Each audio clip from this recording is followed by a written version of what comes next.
Hey guys, sorry for the delay. It is Maria Park and my good friend Eloy from the Turnout, who should be simul streaming on his channel. Hopefully, if not, user error, technical difficulties. I'm trying. I'm old. It worked last time. It did work last time. I just don't know what's happening today, but it's all good. So disclaimers, guys. We really, really, really love the fact that you guys were in here already. I'm going to give you props because it looks like you've been in here for a while. That is awesome. Yeah. So we appreciate it. We love our fellow Charmed lovers, and we love that you support us. So that is amazing.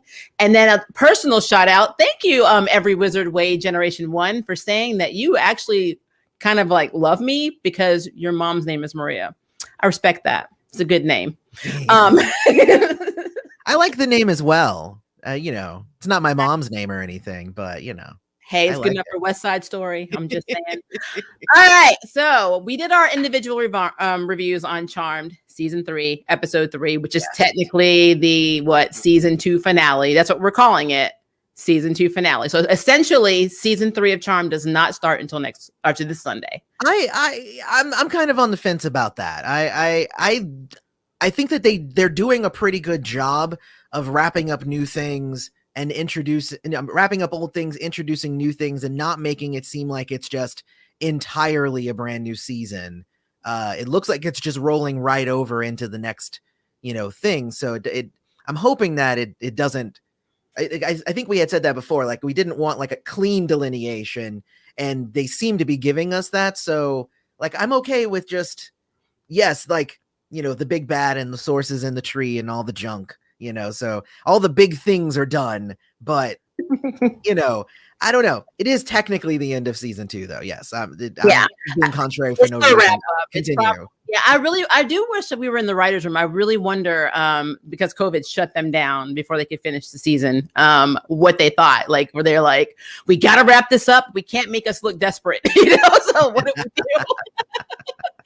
But I will say, and I know we're talking about episode 3, but let's talk about the preview for episode 4. Like, Maggie's got the curls, and I love the curls. I'm a curly girl. It doesn't look like it. I've got curly hair. I really do. But I mean, she just did a 180 in looks and style. Like, she almost looks like a completely different person in that trailer. Well, I mean, hell, even in this episode, her hair was looking like 1,000 times better than it did in that other episode. Because Ethan was gonna call it out. I saw you in your review. I just started laughing. I'm like, I was thinking when I was doing mine, I'm like, I won't mention the hair because I know that the turnout will. I have to, though. I have to. No, you know what? I don't have to. I am not a fashionable person. I am not somebody who has really any right to point it out, except that was even below my standard in that one episode. But she's back up to normal now. So like, I was good. Yeah, so and then before we jump right into our hard theories and talking about the show, let's talk about some comments on our reviews. I just got to say this, guys, got to clear the laundry, got to throw out the trash. So me and Eloy both got you came for us, which is fine. It's fine. I think yours was over what you said about Maggie in your review, and mine was what I said about Macy's comment about how she really didn't, ever feel like she wasn't alone and in anything until she met Harry. And and I had somebody like literally on my comment say, "You are a difficult reviewer." I was like, so I just gotta say, because I love you guys. We love, even if you have a different opinion, if you have a different theory, if you don't agree with anything we say at any point in that review, we ain't mad at you. We ain't mad. I'm just saying. But what I'm gonna throw out there is, please don't take this personally, guys. I love Charmed. I love everything about these characters. It is an imaginary show. It's imaginary. At the end of the day, these people are not real. You don't believe me? Go look at their Instagrams. They have their own lives. They have their own families. They are not related. It's fine. And Macy is not going to put a hit out on me because I don't like what the writers made her say. Like with Eloy and Maggie. Yeah, well, and there are those. I mean, there in every community, there are people who enjoy the thing and then there are people who like to take it too far. Yeah. I would say that that's not necessarily the thing that happened in my case. The person who, but also, so my review was, what was it, about 35 minutes, and I talked about Maggie for about 2 minutes, but the person apparently just could not after. I'm like, there's 33 other minutes of me talking. You just didn't like one thing I said and you just turned it off. It was weird. So, but my whole thing was, I'm sticking up for Jordan. Anybody who knows me knows I'm here for Jordan. Like, yes, I know it's Charmed. It should be called Charmed and Jordan.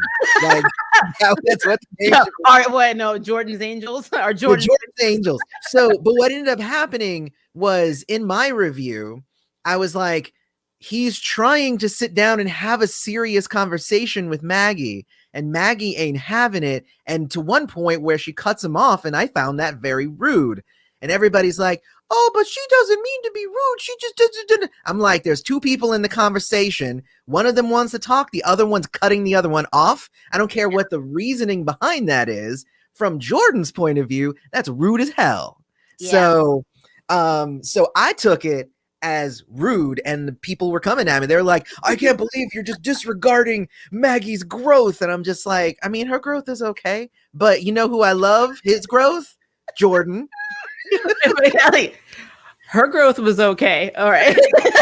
But Jordan, well, to me, Jordan was kind of a heavy hitter coming out the gate.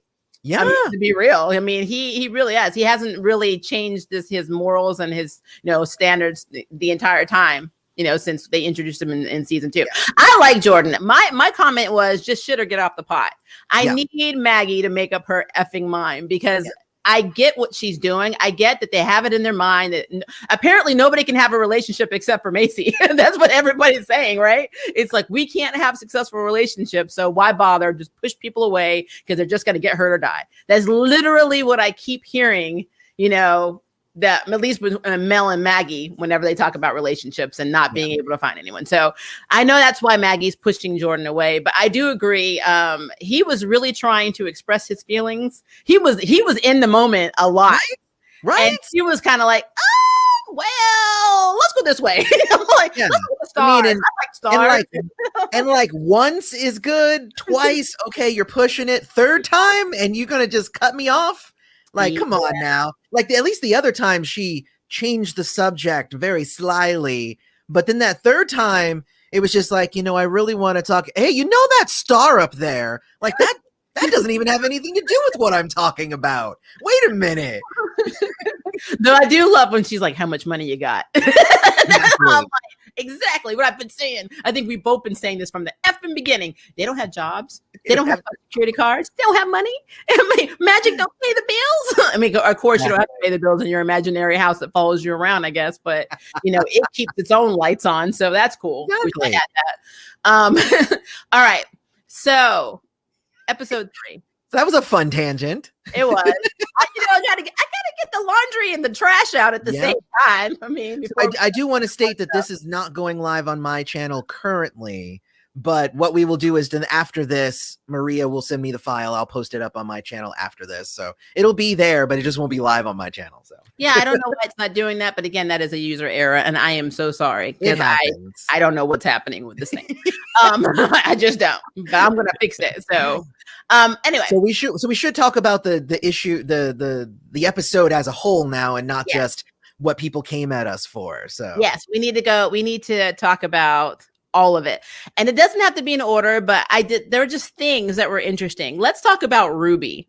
What did you think about that? The fact that I thought it was kind of lame, but that's just me. I'm actually not a huge like Mel Ruby shipper. And again, I think we had talked about this before. It's because Ruby came in so late in the second season as a replacement for Kat, and for me, the depth of their relationship seems to be very told to us, but I don't see it. Yeah, it's very rash. It's very, very quick. And it's very quick. So like for me, it's just like, I mean, great that, Ruby felt that way for Mel, and she was there when she was a grandmother and bringing her grandkids and stuff. I mean, that's sweet and all.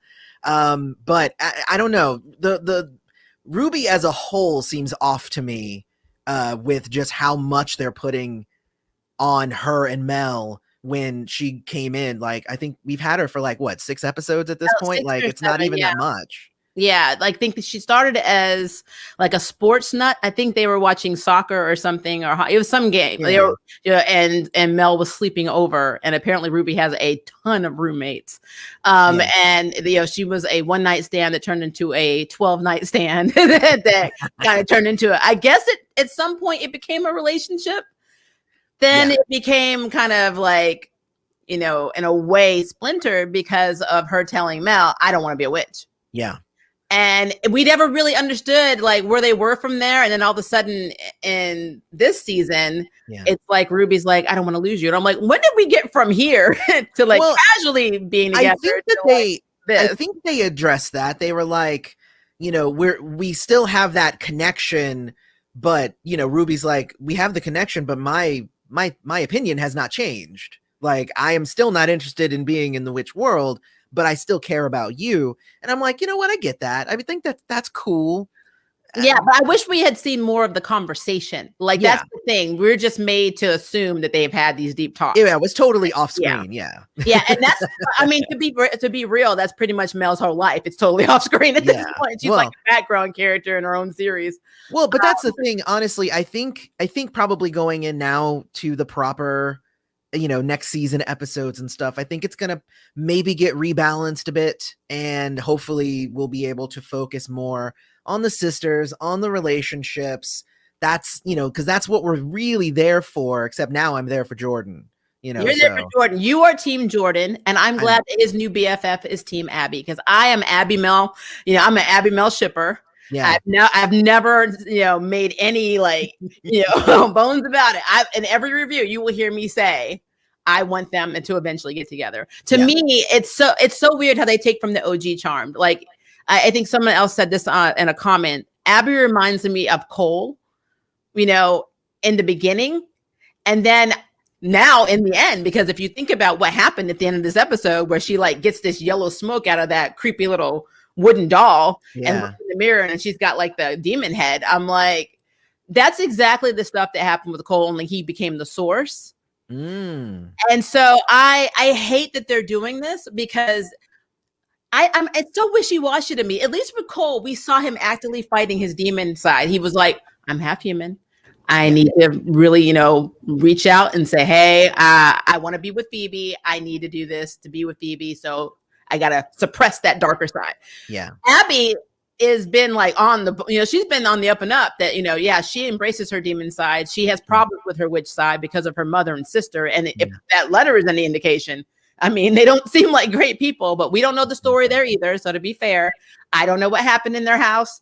But if the mother, as Abby has said in the past, and told Mel in season 2, if the mother was really and truly against her demon side, which then why did you have a relationship with a demon unless you were tricked? I'm just saying, and have a kid. But if she was really suppressing that and like basically making Abby feel like she wasn't even her daughter, I can see why Abby's like that. But I hate this. I mean, I'm definitely Team Abby. I was team, I guess I was team new characters in the second season, because I love Jordan and I actually really do love Abby. And I've always hearkened Abigail to not Cole. I guess Cole actually does fit, but I've always thought that she's very much a Loki kind of character. She is. She's the person who is evil, kinda, but also is pretty helpful, and you have aligning goals, so you're gonna work with them, but then they're gonna probably try to backstab you, but then you're gonna get over that anyway, and then you're just gonna go back to normal. And it's like it's kind of just that more antagonistic rivalry kind of relationship as opposed to enemy. And that's that's what Loki does. She was a frenemy. Yeah, she's more like a frenemy, because I mean, an enemy doesn't help you at all. Abby is always helping them, and they treat her like crap. And Harry, and I love Harry. I wanted to smack the living hell out of him. I was so mad when he was like, well, you will help us, or not only would the magical world die, you'll die too. And I'm like, Yeah. This woman No, just no, no. told you that In she my notes, up Ash. in my notes, I literally wrote Harry isn't trusting Abigail. I said, screw you, Harry, in my notes. Yep. I mean, heck, I will play Abigail. I've even said this in season 2. I think it's episode 8. Check my numbers, but I'm pretty sure Harry kissed Abby. Harry flirted with Abby. Harry told Macy, hey, go live your life, girl. I'm going to go over here. And now all of a sudden you're like, you want to trust her after all the lies and deceit? All right. I mean, all right. He didn't say it that suave. He didn't say, go live your life, girl. You know, he didn't. I tried to give him some props. No, I'm saying it was great how you did it. That's just not how Harry did it. Harry's like, you should go live your life. You know, no. I do terrible accents, so don't even bother with me. So no, but that's the thing, right? So, and that was something I did say it in my review, but I said screenwriting 101 is the moment that you have every character say the same thing, you are setting up the viewer. Yep. So when Harry said, I don't know if we can trust her, Jordan says, I don't know if we can trust her, Maggie says, I don't know if we can trust her, Macy says, I don't know if we can trust her. I'm like, so there's 2 things that are going to happen in this episode. Either one, she's going to go full tilt demon and give them a reason to not trust her, or the big sacrifice they're talking about is going to be her proving them wrong. There's only 2 ways you can play that in a script. So I knew one of those 2 was going to happen. I didn't know which one, obviously, watching it, but I knew it was only going to go in one direction. Yeah. And you were right, because now, and what makes me so upset about this is that you can't have a character that's almost evil, that does really bad things, but then does a lot of redeeming things. And when we left it in season 2 was actually on the path of debating, embracing her half, which side, and then turn around and make her pathetic, drinking beer and eating cold pizza in her place. And then all of a sudden, I'm a demon again. Now nobody will stop me. I'm like, you know what? This is bad writing. I'm sorry. That is bad character development. You need to have an outline on your characters. You need a journal, and you need to decide what this character's, motivation is, where they're going from point A to point B. And if this is their path, then why the hell is she still helping the charmed ones? And I guarantee you, in this season, Abby probably will end up coming to the aid of the charmed ones again, even fully evil, because they can't decide what to do with her. Yeah. And I feel like I don't know. I feel like she was on a path. She was on a path of being nicer. Is what I'll say. And even when Jordan came to her, like, she actually offered her assistance first. And then he said, oh, I guess I'll never be able to repay you. And she's just like, oh no, you will. But it was after the fact. She had already given him the book and had already helped him before. And then he said, I owe you one. She's like, oh, do you now? Great. Yeah, so she wasn't even asking for things up front. Exactly. And when you see her looking at the book, she's like, oh, here I go again, doing somebody else's damn favor. It's just like, But the moment that you have the charmed ones and Harry come and start antagonizing her to make her do the thing, threatening her essentially, like, not necessarily like we're going to beat you up, but like, hey, you have to do this, not please do this for us because we love you, or, like how they would treat any other human, any other person. But in her case, it's, you better do this now or you're going to die. And then it was just like, and then of course, then being rejected by the other side of her family. And like, she is literally alone. So why shouldn't she just embrace the darkness and be like, well, I guess I'm just going to just do me now. And the charm ones, I mean, look at the time she spent with Mel. She saved Mel twice. She didn't have to. Yep. She could have left Mel in that prison. She could have left her in her apartment. She could have just teleported out and been like, all right, I'm out. Because, they Ubered there. I remember that. My problem with that is they had this bonding moment. They were talking at the bar and then she disappears. But now it's like, Mel, do you really trust Abby? No, I don't think so, basically. But we need her help. I think Mel was the only one who did. Mel was the only one who did. Going forward. But I will say the comment where Celeste is like, you need a timekeeper, somebody who, is emotionalist and doesn't care. And like, and then here's Mel. Yeah. I'm like, what? I did like that, though. I know you did. Really I like that because she was just like, yeah, I really don't care. But then she showed that she cared. She showed that she cared when they were in the future, though. Yeah, that's the whole thing. Like, he was telling her to stay in the future to live out her life. Like, don't go back. You could stay here. And when she found Mel's grave, she looked sad, realizing that Mel was going to die that day. Yeah. So I thought that was interesting. But that's not what we see. We only see that she can't be trusted and she's no good. Yeah.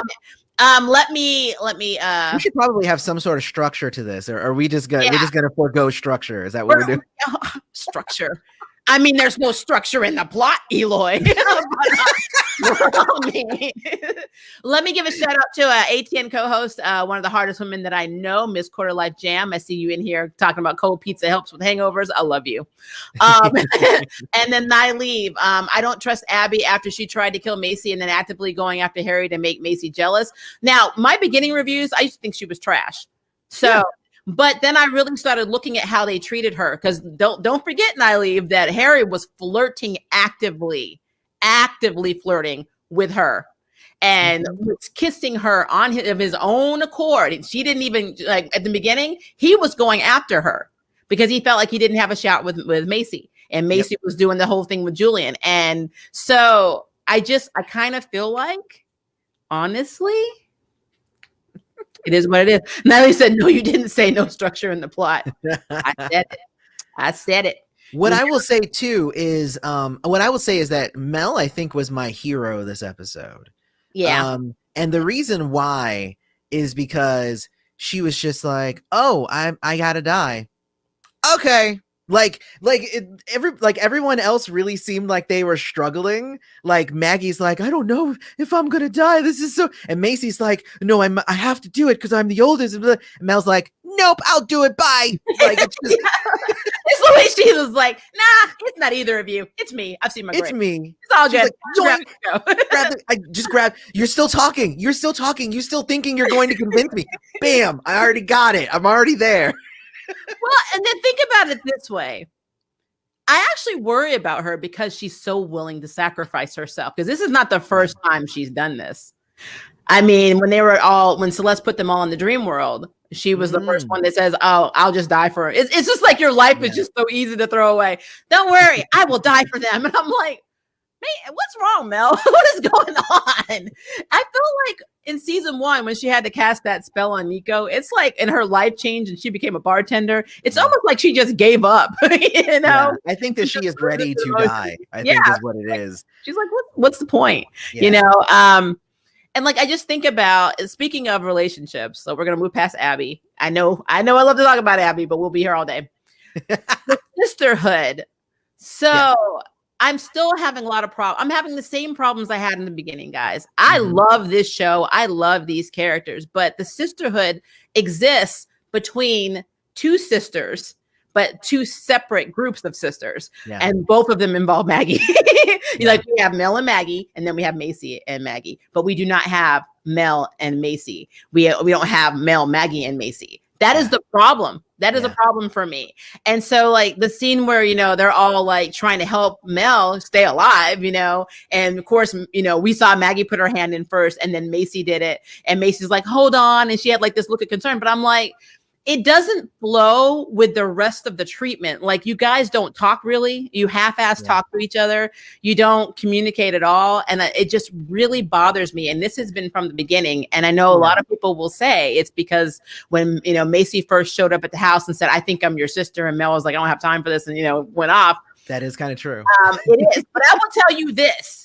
As a woman of color, if some woman came to my house, and my mother's been dead for, so it'll be 14 years on March 18th. If somebody came to my house with a picture and said, I think I'm your mama's daughter, I'd be like, oh, hell no. Close that. I ain't got time for that. You know, a lot of crap. I ain't got time for that. What I will say is that, I don't know, for me, it's interesting because I have siblings. And like, all of them are brothers. You know, I have all brothers. I have 3 brothers, and you know, I like 2 of them, and I don't necessarily like the 3rd one. And that doesn't make him any less my brother. So like the sisterhood's there regardless. You know, it's like, So the question is the power of the sisterhood that they like each other, or just that they are able to work together? Like, well, okay, and I'm gonna add on to that. I'm so sorry, Nyleeb. I see Nyleeb is gonna be my fact checker. It's usually Nicholas, but he said it wasn't even the middle of the night. I'm like, oh, I'm being called out. So you're right. It was the day. It was daytime. You are absolutely right. And then I got another one for you. In the cut scene, she was actually there with Gavin, because she actually, the original story, her and Gavin were dating originally, and they came to Hillside together, to go to Hilltown together to go work for the lab. So yeah, I do know my crap. I just get my days and my nights mixed up because I don't sleep. I'm an insomniac. So the day is the one that the sun is out. That's how I remember it. I mean, well, I have blackout curtains, so I don't even got that. Oh, so, well, there you go. But no, like the whole thing, even with Macy, again, I have to disclaimer, I like Macy. Yeah. I love her. And really quickly, guys, if you hear water in my background, because I'm hearing it, it's distracting the heck out of me. We are in a snow thing. Like, we are snowed in right now, and our water's going crazy. We have to like leave it on. The pipes are doing weird stuff. So you'll hear water, and I apologize. But Macy, so the whole thing with her, like, I feel like her and Mel, I feel like Macy never let that moment go. Like, you remember when she became the source, and the first thing she did in terms of sisterhood, she got rid of Mel. She's like, it's always you. You're the problem. So she basically became Mel. She took over Mel's life. It was her, the mother, and Maggie. And then poor Mel was an Uber driver or something, like in a whole other state, you know, and everybody's memory was wiped. I mean, that is the animosity that I've always felt between Macy and Mel. And there has not been a conversation. Really, I mean, yes, Macy in one of the episodes did say, I feel like an outsider. You know, I've always been an only child, and I feel like, you know, being in a sisterhood type situation is new for me. And I'm not comfortable with that because, you know, she was raised by her dad away from them. So she doesn't have that whole experience of having sisters like Mel and Maggie have their whole lives. Mm-hmm. But I mean, it's just, I feel like sometimes she has autism at times, because like even how she was explaining to Maggie how she was her full sister came off very harsh. Like she was saying, DNA doesn't lie. Me and you are full sisters, and Mel, you're only half. I was like, there was a better way to deliver that. Like, she has no bedside manner because she's a scientist and not a doctor. Yes, none. But I feel like there's so much potential. Honestly, I feel like once Macy and Mel work out their crap, they're going to be very strong. Their sisterhood is going to be very strong. Yeah. It's just that we're not getting that from the writers, and I don't know why. We have brand new showrunners starting the beginning of season 2. Yeah. You would have thought they would have saw that in season 1 and say, hey, we need to expand on this. It got worse. It literally got worse. All they did was separate. So here we are, you know, in this episode, and they're still going their own ways. And I get it. They had to find the pieces of the necklace, but they spent so much time apart, you know, in this episode that it was very interesting to me. You know, it's like, okay, so we're going back to that formula. I don't know. It was very strange. It was very strange. Maria, you need to be a showrunner. Well, I have a film degree, and I am actually majored in screenwriting. So somebody was saying that I need to be on the writer's room. Somebody said it earlier, and it's like, but I also I do not have a degree in film or anything. So I'm just really good at spotting things, and when you telegraph things in a TV show, it's just there. I mean, I've just watched so much TV. Yeah. I mean, it is. Did you say I'm about to go to jail? Look, guys, just ignore my background because things are crazy here. I'm in the apocalypse of snow, and people are going crazy, and they don't know how to drive, so it's fine. That's all that is. Somebody doesn't know how to drive on the snow, and that's what that is. But okay. Another thing that really bothered me, it was an overall good episode, but Jimmy being killed by Harry so quickly. Yeah. We invested so much in Jimmy. Like, I was invested. I thought he was going to be like the next threat because they put the mind virus in, and he was going to convince everyone that he was a good guy and nobody could fight him.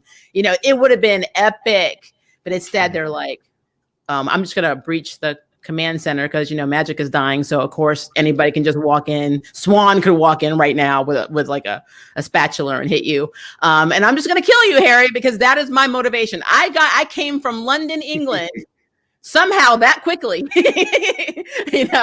and got to this command center in Seattle just to kill you, Harry, in this 35-second fight.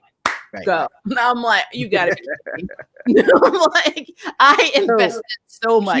Here's the problem with that, and I think this is why it's okay that it went so fast. Is that Jimmy is not dead? Because I don't think that's true. Well, because they were fighting and they kept going back and forth, and then he stabbed Jimmy, and then magic was back, and then Jimmy died. True. So Jimmy is not dead. If he had killed him before they restored the tree, then that would have been the case, and he would have been dead for good. But Jimmy's still out there. That's my theory here. True. Me and you are gonna be. Look, we got our Jimmy fingers crossed because he brings so much flavor to Harry. So I need him. I need him to be alive. Now I will tell you this: if we don't see him anywhere else in season 3, me and you are composing a letter to the CW network. I'm just saying. Just put it out there. You better in it. Yeah, and Nadia. I want Nadia back too. Yes. Absolutely. I mean, I'm still like, I want Jada back. I want to have some closure for Nico. I mean, I want it all. I mean, seriously, Mel can move on with Abby, but I need closure with my baby Nico. But that's all. But no, Jimmy's not dead. So you're on the stance that Jimmy is not dead. I am. I've already said I will sign. Yeah, we'll do a petition and we'll just put it off to DW. Please allow us to give you notes weekly for the writers' room. Sign your fans. So something that Tara just said. I don't think Jimmy is dead either, but I do think he wanted Harry to kill him because he couldn't do it. And yeah, that is something I definitely said in my review, because Harry grabbed the sword and Jimmy basically threw his body on it. Like it was that's why the fight was so fast too, is because Jimmy wasn't really fighting. He was just like pretending fight. And I'm gonna throw myself at you. Because I would say Harry got really, really good at fighting very, very quickly, because they were kind of evenly matched in a way. But, your Dark Lighter is obviously going to have an edge on you because they'll go to levels that you won't go, meaning they fight dirty. So, yeah, I do think that if Jimmy really wanted Harry dead, Harry would be dead. Kind of like I think he killed his boss. I mean, he kind of had this look on his face like he killed that boss. And, I would too if he made me make foo-foo plants. I mean, I'm like, you got to go, man. But no, I was, when I looked at that though, initially, I'm like, if they really killed him, if we're wrong, like if your theory on Jimmy, and everybody's theory on Jimmy, being alive is not true. Yeah. We're sending that petition. Just like, look, time stamping that right now. We're sending that petition. If Jimmy is dead, then it is just as wasted as the mind virus. Yep. Because that's exactly like the first thing I thought of was just like magic is dying. Oh, the mind virus is gone. Oh, that's how they're getting out of making the entire next season the mind virus, is that they're making the magic go. So now the mind virus is dead. So but like they didn't think that magic was going to die. So like they literally were still unleashing a mind virus on the world, which is not good. Which is not smart. I don't know what it is. I mean, these women aren't stupid, but it seems like when they get together, they make stupid choices. I don't understand why. Well, but also like I don't necessarily need to apply logic to every choice a character makes if they're making it like in the heat of the moment and whatnot, right? Because there have been stuff where like they're being chased, like why didn't they go up the stairs? Why did they go that way? It's just like, well, in the heat of the moment, you can give it to them. They're not really thinking logically and whatnot. But literally, these characters sit down and have meetings about what to do, and that's what they chose. Like that's the crazy part. Yep. Well, and also let's just hear me out. If I had so much experience with doors being left open, causing a lot of drama in my life, like, I don't know, pretty much the death of all magic and myself, I think that after I almost sacrificed myself with my sisters to bring magic back using the source of all things, I may want to, I don't know, close the damn door when I'm done. Like, I don't need this. Look, I understand they're like, we can't use the magical computer now to see where all the witches need help. And then we won't be able to have this very vague guardian of the tree who talks in riddles like she's from Lord of the Rings, talking to us, telling us absolutely nothing, making us figure stuff out for ourselves. We won't be able to have that in our lives. That to me is a plus. Close the door. I mean, close the door. So, I don't need her. So one, that like their excuses were, basically the main excuse that they said was, but then we won't be able to help other witches. And I'm like, I'm like, girl, when was the last time you helped other witches? That had to have been at least 12 episodes ago. Y'all guys haven't been doing none of that shit. Macy used it to go to the island and go get busy with Julian. That was like, that's what she used her orbing for. It was not to help a witch there, by the way. Yeah, that's true. That is true. She wanted to go get her some in Colorado because snap.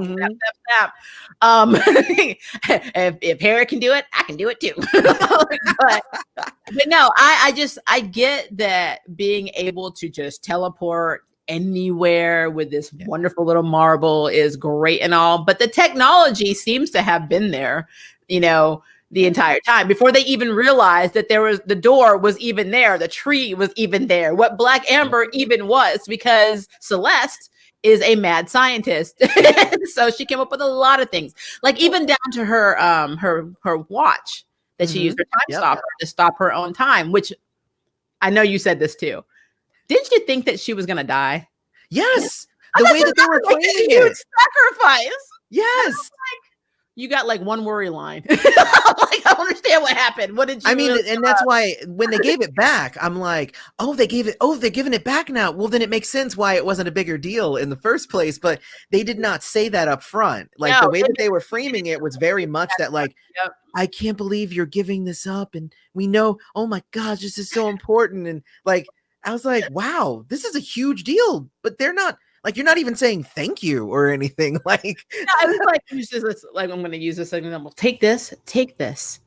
This has my life attached to it. I've been using it for hundreds of years, but I'm going to put a spell on it because everything can have a spell. And I'm going to send you forward in time, but only for 15 minutes because I'm not that good.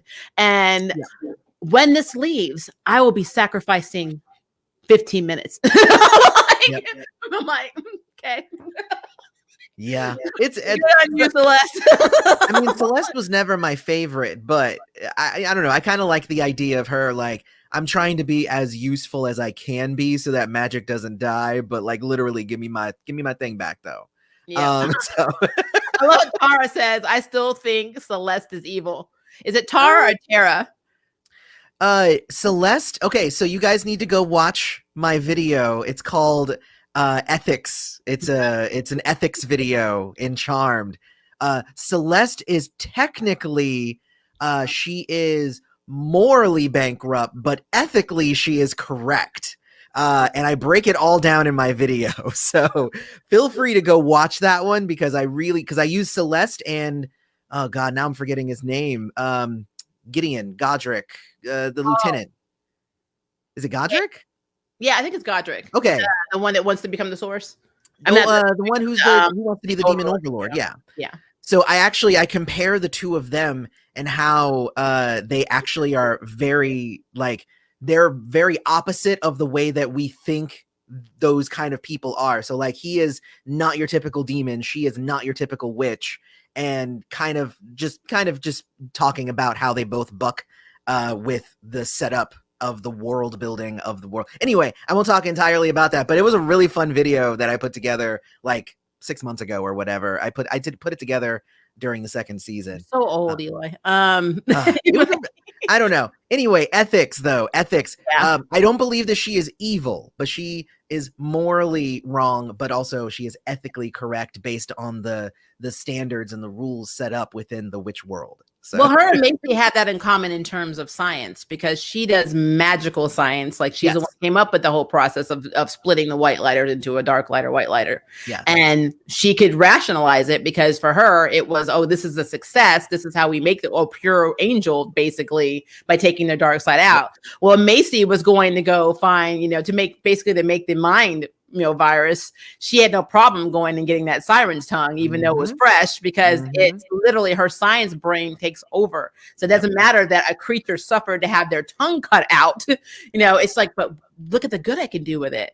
Yep. So that's why her and Julian got along so well, because they really do have the same mindset. The only difference is it affects, Macy's other side, the other part of her life, being that she's also a witch. Exactly. So we could do a Netflix video on all these characters. Oh my gosh. No, I mean, you definitely could. Anyway, everybody go watch that video. But going back to, I guess, kind of what we were talking about before with Celeste, I liked Celeste being in the episode because, again, if it was the finale of season 2, she actually did play a very large part in season 2. So it made sense to have her there to kind of help complete the storyline.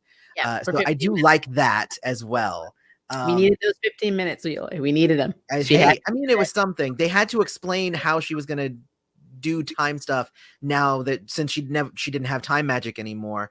But I know a lot of people are saying that now that they've all been infused again with the source and all that junk, that a lot of people are saying that they're going to get their original powers back.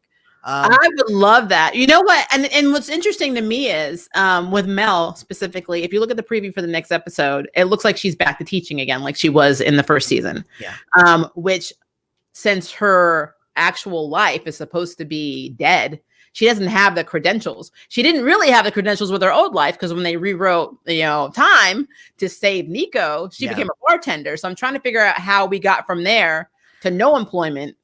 So I think what's going to end up happening. So with witness protection, we're not talking about witchness yet. With just regular witness protection, the moment you are no longer in danger anymore, they can reintegrate you back into society. You don't necessarily need to stay in hiding forever.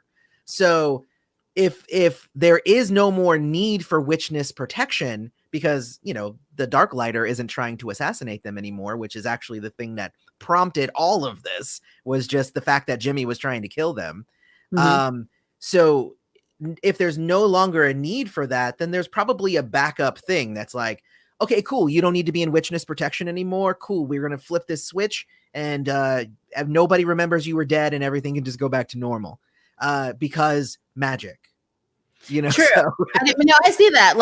Like I said, this show, even though it is its own series, it does pull a lot from the OG series. People don't realize that. The episode where the Charmed Ones blew up their house and pretended to be dead and took on their blonde cousins' personas. That was their version of witchness protection. So they lived as other people instead of, basically being the exact same people, looking the exact same, and being on social media, and nobody realizes that they're them. I don't get that at all, but if Superman can take his glasses on and off, I guess we'll suspend our disbelief on that too. Well, no, it's like Dead Like Me. It's like Dead Like Me. It's like it's a perception filter from Doctor Who. It's just all these different things. But I just would love for them to say that that's what that was. That would have helped me out. But no, it's interesting because look at Ruby. Wasn't Ruby in witness protection? And she had a job, and she had a life, and she had an apartment. So why couldn't they have jobs? And which I feel like if you're going to take my powers away and make me defenseless, at least set me up where I can hide and have an actual identity that nobody knows. And I feel like they just didn't have time to flesh that out, or they just didn't think to do it. I don't know. Like I said, we weren't in the writer's room. We should have been, but I feel like the idea of having them die and they need to go in witness protection and all that stuff, I think it felt like it was a really good inciting incident. It was a really good inciting incident to launch the second season, and then about halfway through, I feel like the writers just kind of forgot that it was a thing. So and so none of the choices and stuff were being made under the context that they were dead. Like it was all just like, oh no, we're just different now. It's like, no, it's like, no, you're supposed to be dead, like straight up dead. Yeah. It's like, I saw them, like somebody took a picture and it was just like, you needed to chase down that person and smash their phone and delete their cloud. Like they can't take a picture of you. This is witness protection. It's like, well, and I know there's so much to that. I mean, right now, I don't really feel like they can't just go back to their old lives, not really go back to Hilltown, but actually just go back to being Vera and Vaughn. Yeah.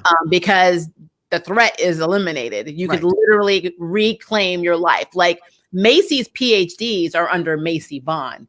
Yeah. Not under Macy Flores. Right. She has no degrees under that. So like, unless they do a spell, which technically, I guess we don't have the same personal gain. I guess we don't have to deal with that in the series because they've never said really anything about that. I still feel like it's not going to be a new spell. I think it's just going to be a reversal of whatever spell was used at the beginning. Like, yeah. So I feel again, like, because all of this that's all Celeste's doing. So yeah. Whenever you're talking about, you know, personal gain and all that stuff, it doesn't apply to Celeste. So she can do whatever she wants.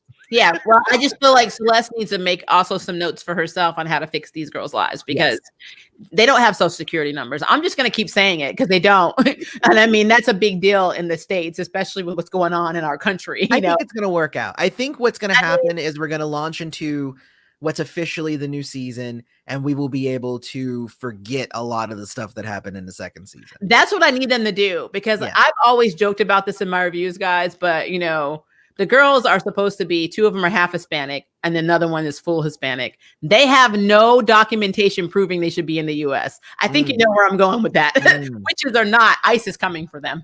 So well, but in the second season, they were in safe space, and in safe space, that doesn't happen. Yeah, and I don't know why. But well, because Swan is a defender.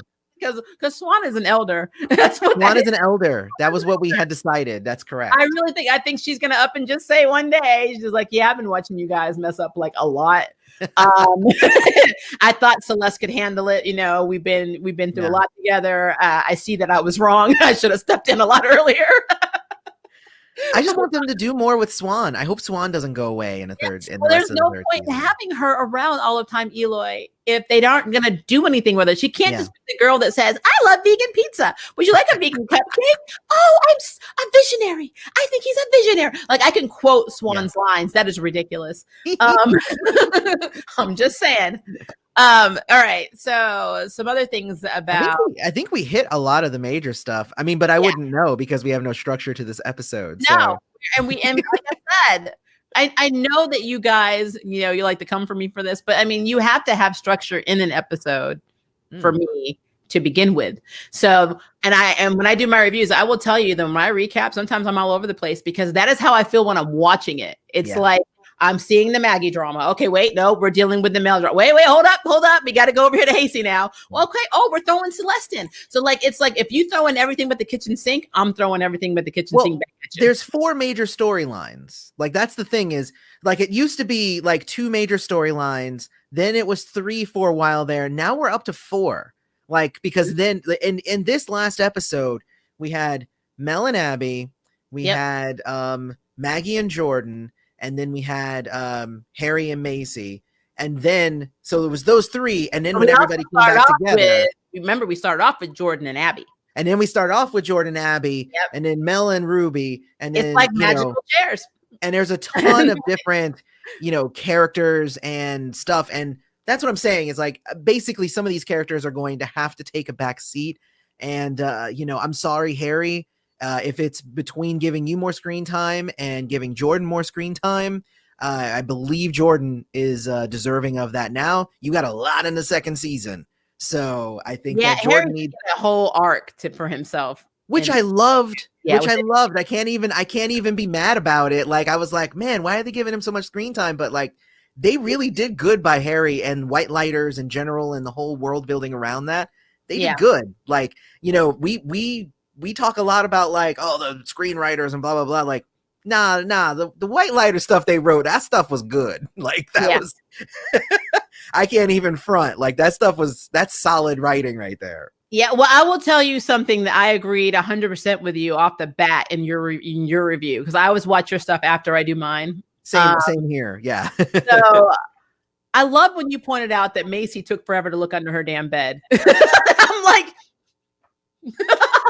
right? You should know what's in your closet. You know what's in that closet because it was immaculate. She had boxes on the top. Yeah, everything was hung up. She started flinging it on the bed. I'm like, you knew what was in that closet. But I mean, how did you not remember that you hid?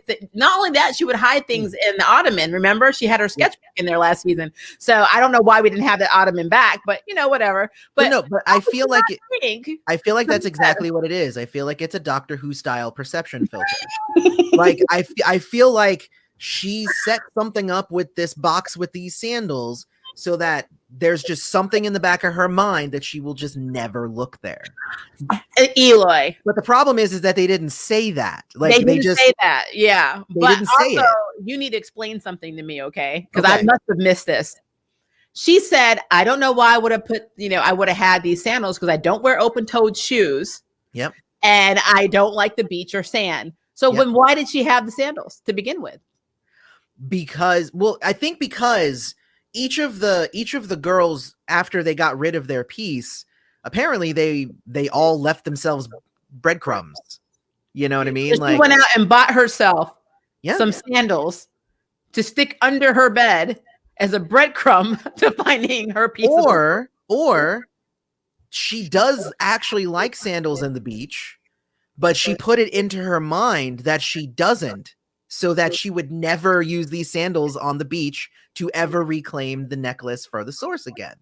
So that's what I'm saying. Like there's some definite like memory jargon-y things happening here. So like if she in her brain is like, I never wear sandals and I never go to the beach. Where did you hide the necklace? Using these sandals on the beach. Yes, that's why you think you don't wear sandals and like the beach.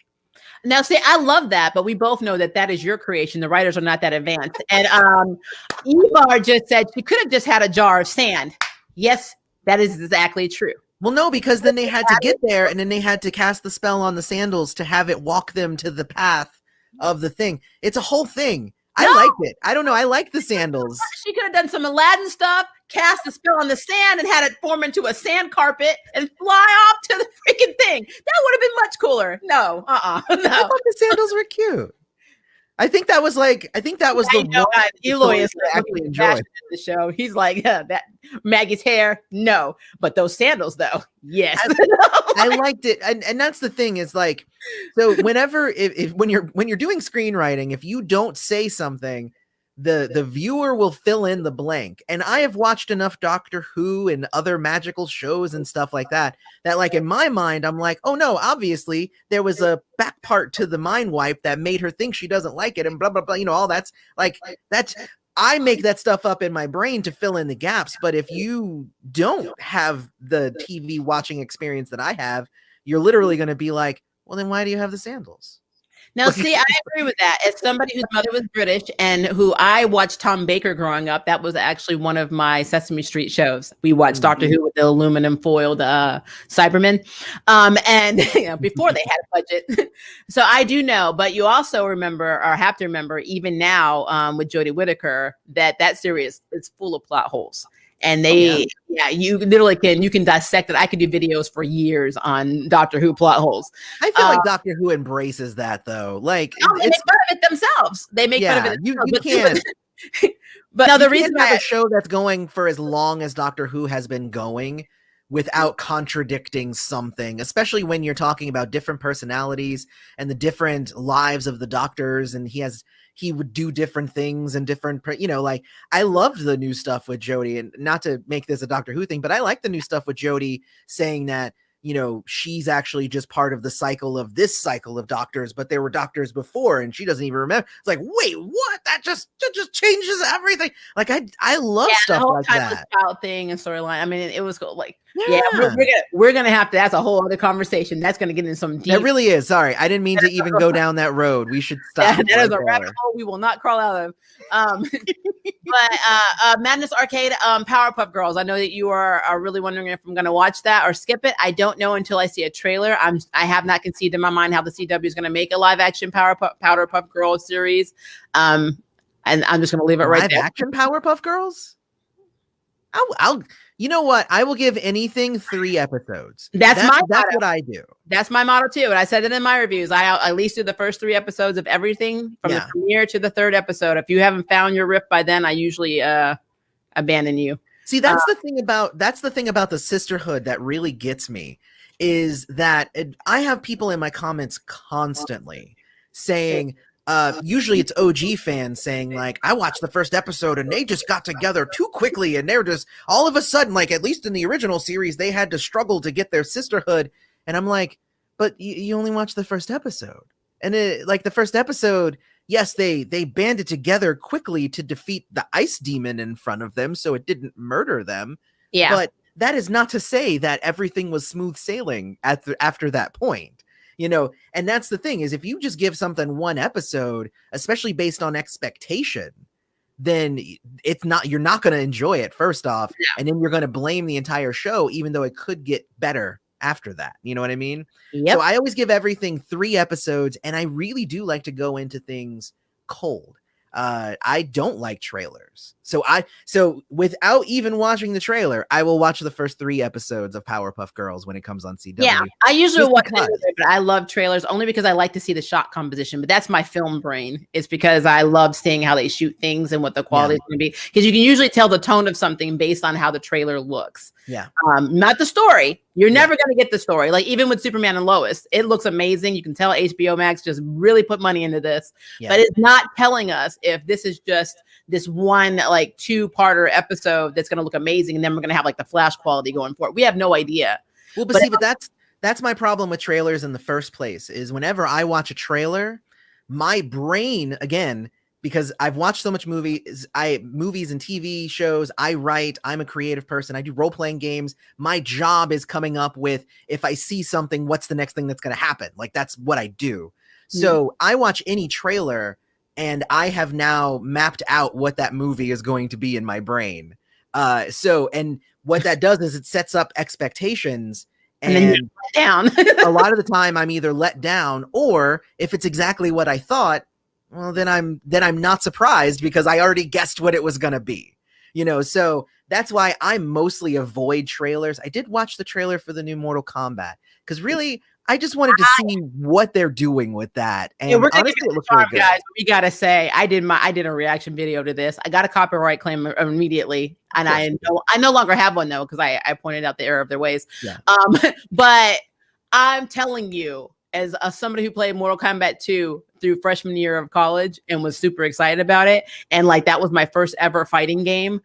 Oh my gosh. Yeah. This should have been the movie I had in the 90s. This movie, when Sub-Zero did what he did, I was like, what? When he did what he did. I really like it. I really like it. It looks like it's going to be good. It looks like the Mortal Kombat movie we should have gotten. I agree. Yes, we need to review that. That should be something I invite you to have. Let's do it. Oh my gosh.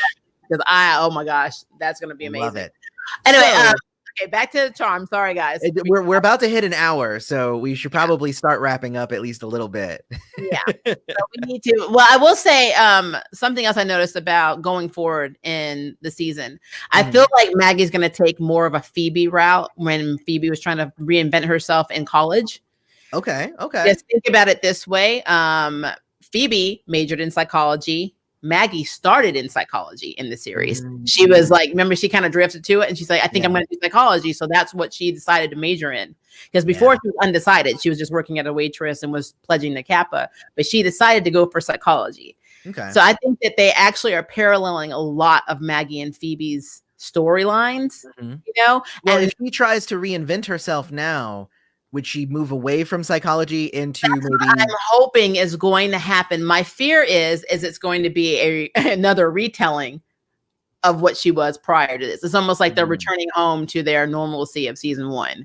Maybe they can bring in some Prue inspiration and have her do journalism. I mean, they all kind of went through a shift. Everyone in the OG show. I mean, I think Piper went from working at a bank to trying to be a chef to owning a nightclub. Yeah. And then we had Paige, who went from being a social worker to being a temp to running magic school to kind of going back to being a full-time white lighter.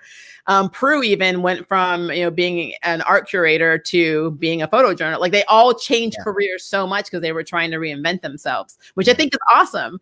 I don't think Macy has that luxury because Macy is science. Yeah. That's it. I mean, she could obviously do something else in science, but it has to be science for her because that is her love, unless she decides to go on American Idol because she likes to sing.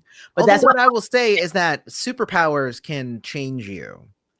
True. I have a video coming next week, and it's all about Barry Allen, the ordinary forensic scientist. So watch out for that video. Because I'm gonna give it to you. I'm gonna give it to you a lot of opinions, essentially. What is Madness Arcade here saying? Superheroes are disillusioned 20-somethings who resent having lost their childhood to crime fighting. Will they agree to reunite now that the world needs them more than ever? This is the premise. Oh, okay. I thought you were talking about Charm. You're talking about Powerpuff Girls. Okay, I'm sorry. Oh, okay. Oh, well, I mean, I guess that's fine. I mean, I like that because they can't be babies, so they're gonna have to be like at least kids. So yeah, that makes sense. It sounds a little bit like Jessica Jones though, but you know it does. I love Jessica Jones. So Madness Arcade also said, do you guys think that there will be a few weeks to a few months time skip?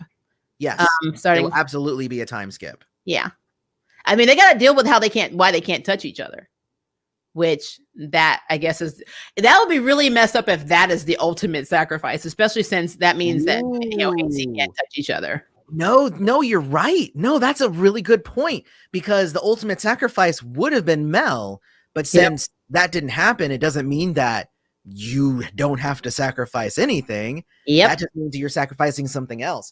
But what I had also said in my other video, so that's a really good point. The way that I had said it too is I think that they are all kind of surging with the same energy right now. And if you think about magnets, if you have 4 positive magnets, they retract. Yeah. They're not going to be able to get close to each other. Yeah. So positively charged magnets, I guess I should say, not joyous, positive magnets like with smiles and whatnot. So I think that could also be it. And that could just be something that, fades. Like it could be something that could be like they're now surging with the power of the source and the tree, and they're probably more powerful than they've ever been. See, this is already me filling in the blanks and coming up with a really cool storyline that's going to happen, but probably won't.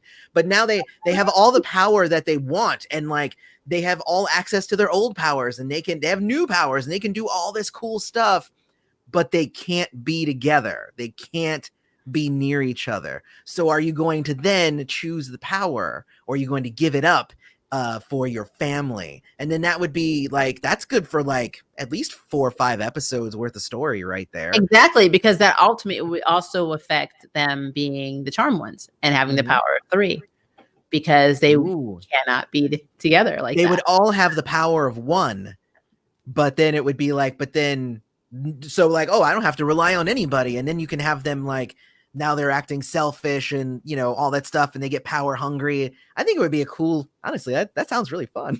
I did say that in my review, and also just how it looks like Mel is on top of the world. Macy looks miserable, saying, oh, this is going to be our lives. And then even Maggie's kind of like, it almost seems like she's having issues with Mel. Maybe Mel is teaching one of her classes, but it seems like they're not getting along. Yeah. And that's another thing that could be a result of them not being able to touch each other. It's severing their ability to like each other. It's like, I can't tolerate you. That's the sacrifice. So there could be something that it's not even, it's not, magically you are separated, but it could also just start separating their connection and the power of 3 and all that stuff. I mean, I guess that it's an interesting way to introduce yet another reason why the sisterhood could be in danger.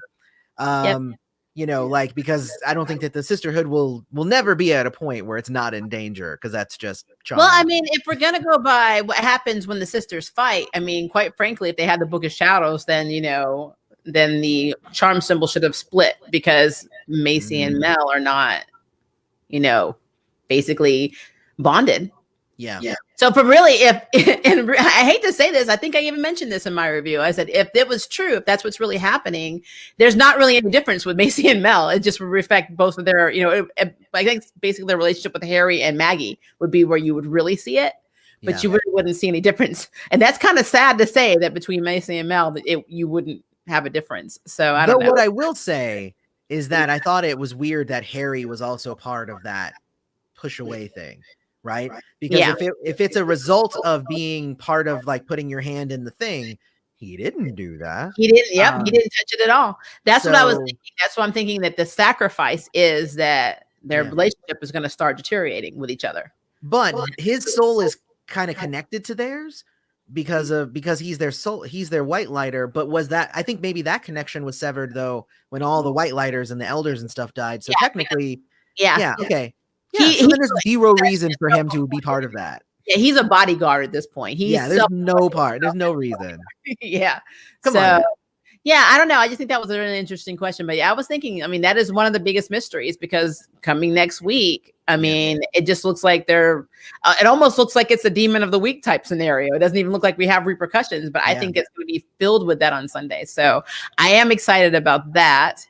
And there's another question I was trying to get to. I know we're going to get ready to go in a few minutes, guys. I know we started a little bit late, so I'm trying to get to a few questions before we do. And if you know anything about scrolling up on StreamYard, it's terrible. It's terrible. It's bad on YouTube too. But but also remember too is that when this video is done and we're no longer live, the chat goes away and you have to put comments. So just be sure to put comments in the video. Exactly, and we'll follow up. Okay, so this is a good one. What do you guys think about Rosemary after Julian and Viv died? Did she survive or did they just leave her in a coma? I think I addressed this because I did like an hour-long live stream after Viv was killed. So here's how like probate stuff works. Essentially, if Julian died, it would go to Rosemary, but then Aunt Viv would have been the caretaker. So it would have gone to Aunt Viv under the guise of if Rosemary ever woke up and whatever. But now if Viv is gone, it technically goes to Rosemary. But because she's in a state that she can't actually do anything with the money and whatnot, it's going to end up going to probate court and it's going to be put into the handling of an estate. Which is like a bank is going to end up handling it all. And that bank will make the best decisions for Julian's company and all of that stuff going forward in the hopes of still maintaining it so that if Rosemary ever wakes up, she would actually still have the fortune there. But they were doing a whole lot of illegal stuff, so they probably have a lot of legal challenges ahead of them. And they probably have a lot of taxes and like I doubt that they were paying their taxes and being like good. They have a lot of investors too, and investors that they have to pay back because they can't just turn them to stone that now. So but let's not forget this, guys. Nadia is still alive, and Nadia is still alive, but Nadia is not related. But she was Viv's right hand, so we don't know what fail-safe Viv had in case something happened to her. Viv seems like the type of person who would leave her fortune to like her dogs or something. Like, I'm wondering if he left not really so much the fortune, but the company to continue the work could be a possibility. I mean, I don't want that to happen because it's going to drag out that story again. And I'm not in the mood for that. But I can't say the writers won't think that that's a great idea. So I don't know. I feel like Julian would have put in like to his living will, like give it all to charity, and then. Like make sure that my sister's taken care of. So like here's money in a trust to make sure that all her medical bills are taken care of, but the rest of it goes to charity. And I think that that's why his aunt was trying to keep him around for as long as possible and trying to coax him because she had no control over his money. She needed him to make all the major decisions. And so I think that's it. I don't know, like I'm no lawyer or anything, but I'm also a huge like Prince fan. And after he died, I learned a lot about probate court because he did not leave a will. So I know what happens if you don't leave a will. So I actually know that too because I was widowed before this marriage and my mother also passed away and she wasn't a citizen. So technically she didn't have American assets to leave. So everything went to the military because my dad was military. So it's all a mess. Yeah. So I know exactly what happens when you don't have a living will or any of that stuff. But I do agree with like the sentiment here of just you like Rosemary was not treated as a person. She was treated as like a motivation. And as soon as the character who was motivated by her is gone, the show is like, well, then we don't need her anymore. But then I wonder if follow up with her. So. I wonder if Nadia could have actually had instructions to take care of, make sure they continue taking care of Rosemary. I don't think they just left Rosemary out there, Well, I think I don't know. I think that Rosemary is just going to be there. I think that that's sad, and I'm hoping that maybe Harry decides that so it's not a magical sickness or anything. I'm a white lighter. I can literally just heal her. Why don't I just do that? So that was another thing, Eloy, that I said about them needing Abby for the memories. Because I think somebody pointed this out about the memory dust in OG. That white lighters use memory dust. Why couldn't Harry just give them their memories back? He took them. Why couldn't he just give them back? And why did he not have them? Did they say he had instructions? I don't remember that ever being part of that conversation. I have to go back and watch. I'll have to go back too. Yeah. But I don't remember them saying, well, you, Harry, can't know where it is. I mean, why wouldn't they trust him with that information in case something happened and one of them was discovered or somebody found them? You need to have a fail-safe. I didn't understand that. Yeah. I didn't understand that. Okay, a couple of more Madness Arcade. Eloy collabs with Kristen and Maria, but never both at the same time. Maybe a 3-way collab one day. I don't do that. I don't know Kristen, so that's probably why. No, I know Kristen. I'm actually going to be doing a collab with Kristen on Monday. So we could I'll talk to her. I'm sure we could arrange some sort of 3-way thing. I think that would be a lot of fun. The best part about that's actually why I like talking with you and I like talking with Kristen, because both of you catch things that I don't catch, and you guys catch different stuff than each other as well. So it's like it's always fun. So yeah, we can totally make it a 3-way call situation. I mean, that's what StreamYard is for. Yeah, and that's what StreamYard's for. Yeah. Yep. Hold on, I'm trying to make sure I say this correctly. By the way, thank you people who are following me and following my other collaborations. Thank you. You making feel good tonight. I'm so proud. Yeah. Maybe with all this stuff going on with Mel and Macy, it was focusing on the relationship. As you can see in the real season finale of season 2, that Mel told Macy that she loves her now that things are over. I mean, Mel's always said that, though. This wasn't new. Mel has always said, I love you. I mean, even in season 1, when the scene where Macy has the needle and she's not wanting to give it up. And like, of course, Mel goes to take it from her. It's like, this is bad. It's a demonic thing. Stop using it. And she pushes, Mel, and like, Mel's like, basically she just attacked me. And, Maggie's like, Macy, and she snaps out of it. And you see Macy's like, oh, and then, Mel says, I love you. And then Macy says, I love you too. She has always said, I love you. That's the thing. I think it's not that I don't think it's that Macy doesn't love Mel. I just think that she's not bonded to her as, as she is with Maggie. It's so easy for her and Maggie. And it's sad. I just need them to figure that out because honestly, I think a lot of that comes though from the way that Macy was raised. Like she was very alone her whole life and all of that stuff. And Maggie and Mel grew up together, so they immediately have that obvious bond. Well, they have memories, they have all that, exactly. So, I mean, I think as time goes on, that will happen. Is all I guess. But what Blue Wolf Phoenix Rising, by the way, amazing name.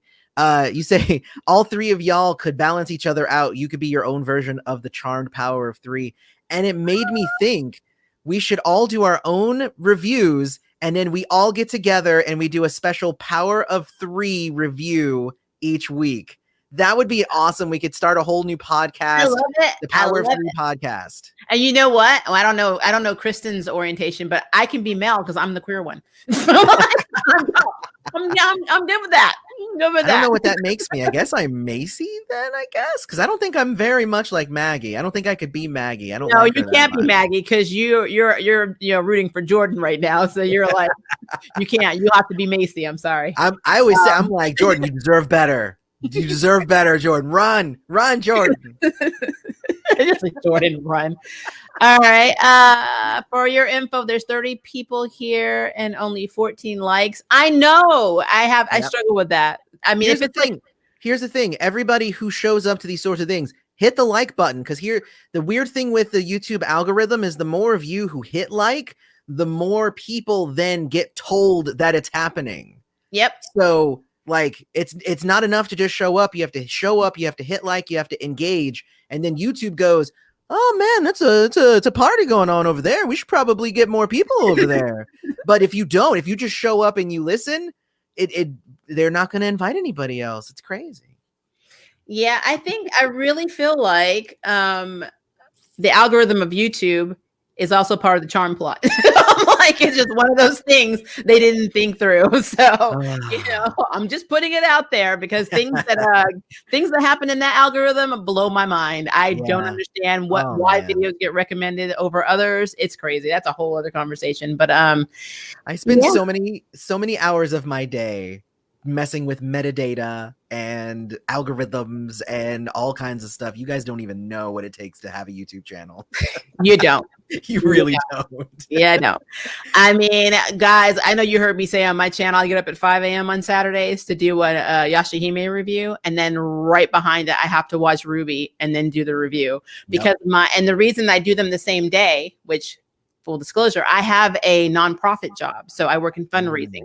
So I am working all the time. And then I have a second job. I do voiceovers for a living. That's my other job. Yeah. So I work 7 days a week. I do not have an off day ever.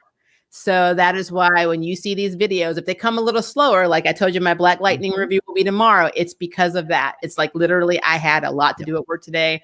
I could not get any time on my lunch break to film anything. So it's just all over the place. So no, and I'm pretty much the same. Like I have 3 YouTube channels that I'm constantly recording and editing videos for. I also have a book publishing company, and I write and design RPGs, and I also make music. I'm actually about to release some of my first music to the world. So it's like, and plus family, obviously. What's that?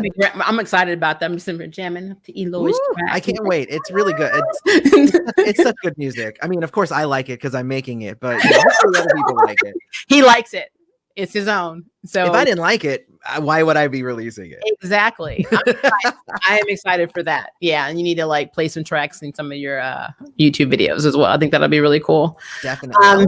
Trinity, who did you do voice work for? I used to do stuff with Funimation when I lived in Texas, and now I do it for whoever will hire me. I do video games. I do everything. Everything. If you go to IMDb and you look up Maria Park, you'll see some of the stuff I was in. But yeah. That's the reason. If you look me up, you will get a 404 page because I have not been in anything.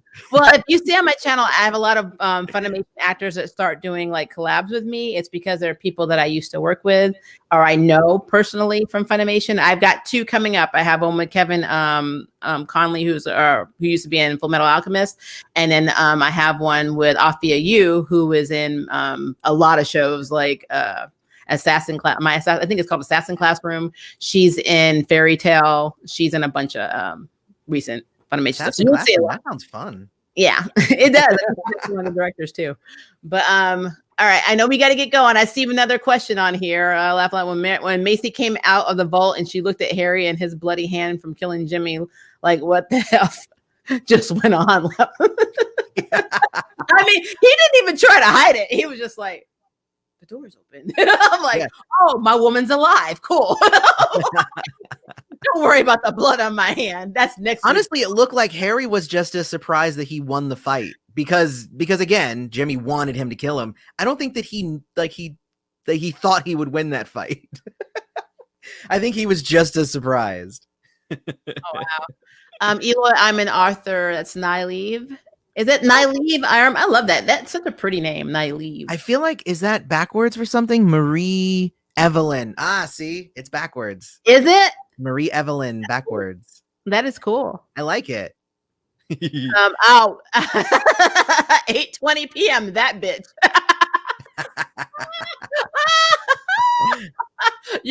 Let me put you over here. I kind of hope the sisters don't gain any more powers for a minute, since the whole thing with the Black Amber kind of makes it too easy for them to awake new powers instead of awakening them naturally. Yes, and actually allow some idiot to come clean in the command center and say, oh, this door is open. Oh, there's water in there. Let me put my water bottle in there.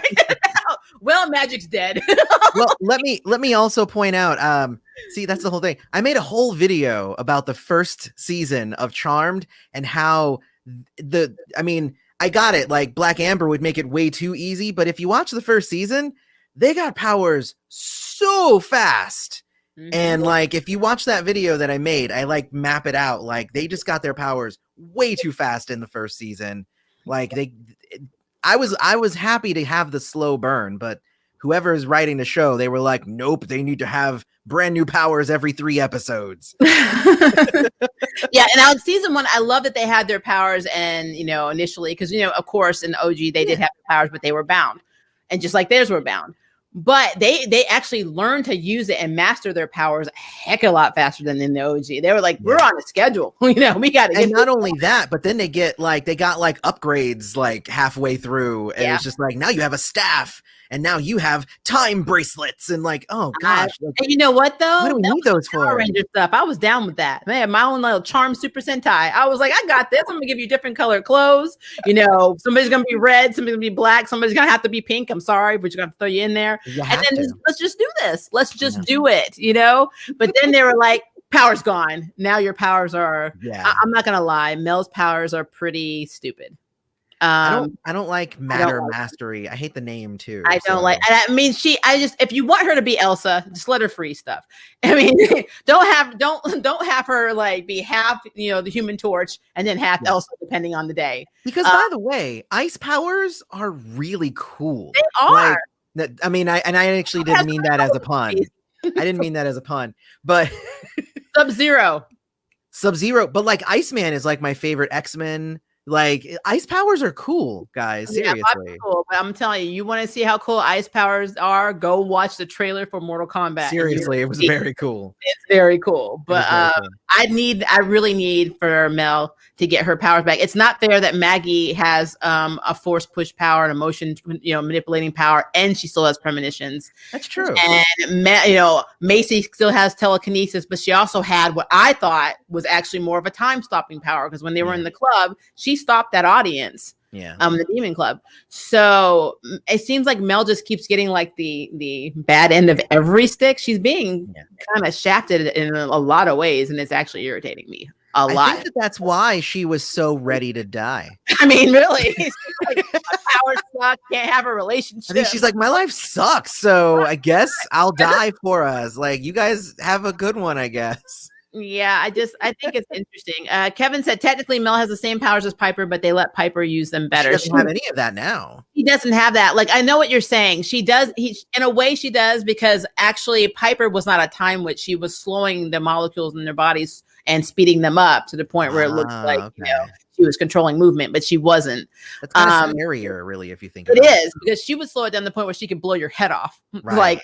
Yeah, and actually Mel was the original definition of it. She was manipulating time. She was a time witch. I thought that was really cool. Yeah. I mean, she took the piece forward to the 2070. That's a time witch. Here's my pitch, and if the writers are watching this, here's my pitch. I know they're probably not watching it, but come watch it, guys. You need to make Mel have force fields. That's what she needs to have. She needs to be Sue Storm. It fits her character perfectly, because she's the protector. Like, that's how she feels. That's everything that she acts, everything that she does is all about protection. Give her the power of force fields, and it syncs so well up with her character, and it's a power that nobody has had on the show. So it would be something new that we could introduce in the reboot here, and really try and take it, because I love the nods to the old series and I like the homages and whatnot, but we need to start evolving past repeating what's already been done. Yeah. So, I like that.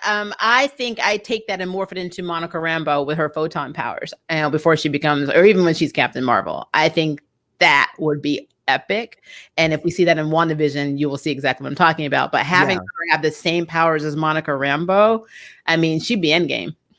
Well, that's probably why I would say I wouldn't give that to Mel, because I feel like their powers still need to be low key enough that things are a challenge. I know, but my problem with that, like, they're making Macy and Maggie so powerful, and it's like they're leaving the middle child behind. So she is hold on. Because Macy Brady in the group, in a way. Macy just has telekinesis now. She's back to what she had. Well, we don't know that. The problem that I keep having with this season is that we've only seen Macy use her powers one time, and she levitated the bed. So until we see them further use their abilities, I can't say she still doesn't have that power, because they haven't addressed that. And well, like with Maggie, but her two powers were fire and telekinesis, and she gave up her fire. No, in the club. Go back and watch the episode where they're going to rescue Abby and Mel on the stage. Okay. She freezes the entire audience. That's not telekinesis. That's something completely different. I don't know what that was. They only used it one time, And that was when they were in the club scene. Sure, it wasn't just holding them back. No, it was almost like everyone in that club stopped. I'll find the clip for you. Go back and check that then. Yeah. Check that in season 2. But and then of course with Maggie, she went from being an empath to now be kind of force pushing and forcing premonitions to now she can just control your moods. Yeah. Like she's literally she is still very much a mind witch. Yeah. And it's not fair that the time witch of the group is Human Torch and Elsa. I'm just throwing it out there. It doesn't make any sense. It's like they were like, what can we do? I don't mind the fire and the ice, but I think force fields would be the thing. I feel like that would clinch her character. Give her fire and ice, give her force fields as well, and then bam. And it could be even part of the matter manipulation. Like, I'm messing with the molecules in the air to make force fields. Like, whatever. Like, do whatever you want to do. But make it so that she starts making protection fields and that becomes her thing. Yeah, see, here we go, right here. Ray Alexander starts off by saying it was like a green energy she used to immobilize them. Exactly. It was green or yellowish tint in that club. I'd never seen anything like that. And that was definitely, she even looked confused. She's like, I'm doing this. Yeah. So they gave her that. But Mel kind of got shafted. I mean, she really is the Jan Brady of the show. She really is. You are correct. You are correct. It's so sad. She can't have love. She can't have power. She can't have nothing. She can't even have sisterhood because Macy don't like her. She can't have a dad because Ray doesn't want her. It's like, she just can't have nothing. Didn't even get to finish baking those cookies when she was happy. Seriously. She have nothing. Just zap her with some like high. Just make her high all the time, and it'll be a better life for her. It will. But yeah. So we have went over a little bit. We've went over like what 25 minutes, but we did this because we were a little late, guys. And I'm sorry. Sorry. You know, I had a parent-teacher meeting. That was my fault, really, is that and then also me and Eloy normally talk for at least 15-20 minutes beforehand. The snow and the water situation here is not good. So I'm lucky to have power, but my water, like, it streams and then it blasts in the sink and it streams and it drops. It's so inconsistent. It is driving me insane.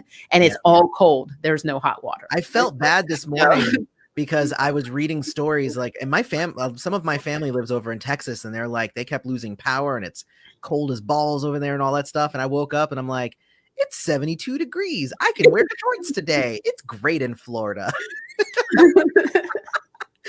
So I felt kind of guilty, but also there's a reason why I live in Florida. So yeah, the only thing that scares me about Florida are sinkholes. I'm scared that if I go, I'll just sink, and then. That's literally, I mean, everything else is cool. That, and a friend of mine who lives in Orlando left his door open, and he says a little gator came in. He went and walked into his bathroom, and it was just sitting there looking at him. And I'm like, nope.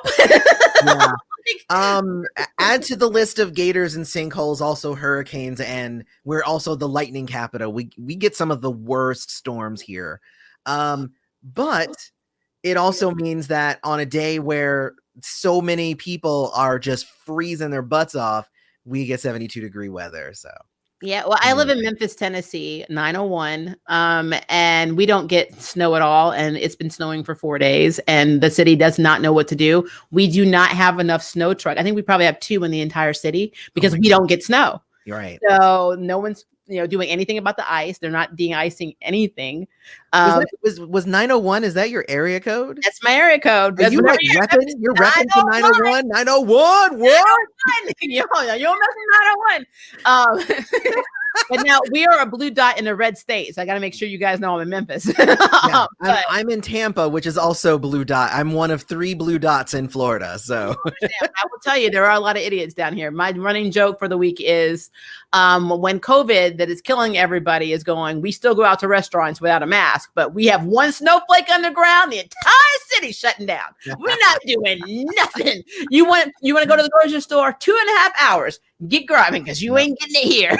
I'm like, exactly. They literally went on that. They put themselves on a state of emergency before, literally our government put us on a state of emergency. So that should tell you what I'm living with. But, but yes. And Florida is blamed for every stupidity and bad decisions Americans make. So I kind of feel bad for Eloy. No, Madness, that is Tennessee. Did you not watch the Capitol? What happened with the Capitol and the fact that our representatives got up there talking smack, saying crap like, "Oh, well, I didn't feel like I was in danger at all. Go home." Yeah. No, I get what you're saying, though. Tampa is the punchline to a lot of jokes. Is you say like blah blah blah blah blah, stupid thing, Tampa, and then everybody laughs, and I find it funny too because I live here. There are some dumb people here, so it is funny. Yeah. I like to think I'm not one of them. I can't say I've ever heard of the Tampa stereotype. I will say if you look up Memphis, everyone thinks we're killing each other, and you know it's actually not. We just have strip clubs. We're just strip clubs and football here. That's all we do. We have nothing. No, I did not see. I'm sorry, Naive or Marie, Evelyn. I did not see your comment about your name. So can you repost it? Because if I go, it says, yes, it is correct, but she changed it legally. Oh, huh. So I'll give you guys a little insider stuff with me. My middle name was Maria, and I changed it, legally to my first name.